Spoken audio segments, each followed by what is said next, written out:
The key thing there, as time has passed, I always thought it would get easier. It does get easier, but it changes. There's no magic solution to my experiences, to my grief. I've learned to embrace it and try and move forward with the grief. I still feel sad and lonely on occasions. It's like a roller coaster. It or waves. It comes across you and then subsides. And it's sometimes frequent. On other occasions, it's less frequent. But the grief is still there. I think it'll be there for the rest of my life. I suppose the challenge for me is to how do I embrace that, and it becomes part of my everyday life that I'm comfortable with. And I suppose the question is, how do I become comfortable being uncomfortable with my grief? Because it's still there and it always will be there. 6 months on from Alex's death, I think when people think of us now, they probably just imagine, I don't know, that we're some form of sad or really sad, or that things are difficult, but grief is much more complex than that. You know, as a family, we still go for beautiful walks on the Pembrokeshire Cliffs.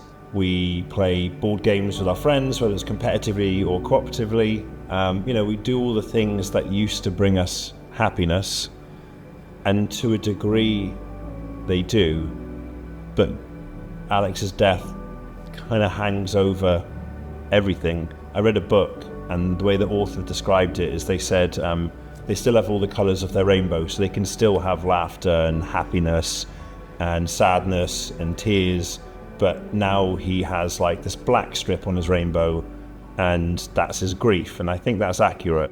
It isn't just one emotion all the time, it's all the emotions you used to experience, but it's just sort of mixed in with, you know, the loss of the person I love most in this world, and I continue to love the most. If anything, and I've said this to my counsellors, I've said it to Tuish, I've said it to my psychiatrist, for me, everything's getting harder right now. I think realisation is starting to kick in. We've been in shock for so long with everything that's gone on. The realisation is starting to come in, all the trauma of everything that happened that day, and then the last few days that Mably had is all starting to get in our heads, and it's harder, it feels stronger. There's a lot going on in the background as well with the cause of Mably's death, which also takes its toll on us. So yeah, it's hard. I think if you keep yourself busy, it helps. But also, it helps to talk. And with me being at work, obviously my colleagues, and I work with lots of different people. I've recently changed jobs, and when some of the people, I keep in contact with some of them, and I've talked to them about it, and they're like, well, what happened in that? And me talking about what actually happened to them has helped me, I would say, with grief. I think there may be a time will come when it'll hit me. It doesn't get any easier. You manage it slightly differently. You know, you obviously have key dates, you know, birthdays, anniversaries. They are always difficult.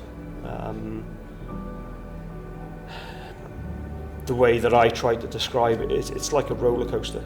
You know, you have good days, which are marginally better than the bad days, but then you have those lows. And from a family perspective, because there's mainly 3 of us involved, we're quite fortunate because the 3 of us, it's very rare that we're all in the low part. So there's someone sort of mid-range and someone at the top where we all pull together, and you know, we work well as a family unit, but it still hurts, you know, and there's lots of triggers which bring things back. You know, there's lots of frustrations where you hear things on the news where you hope things have improved to prevent this sort of thing happening again, and that, because you see it's not happening, it gives you the anger, and it then brings the grief back as well. So no, over time grief doesn't really change. It's just the way you manage it. It's always there. The way I describe it's like an onion. You know, you grow these extra skin, but ultimately you'll have that one crack and you're back straight into it.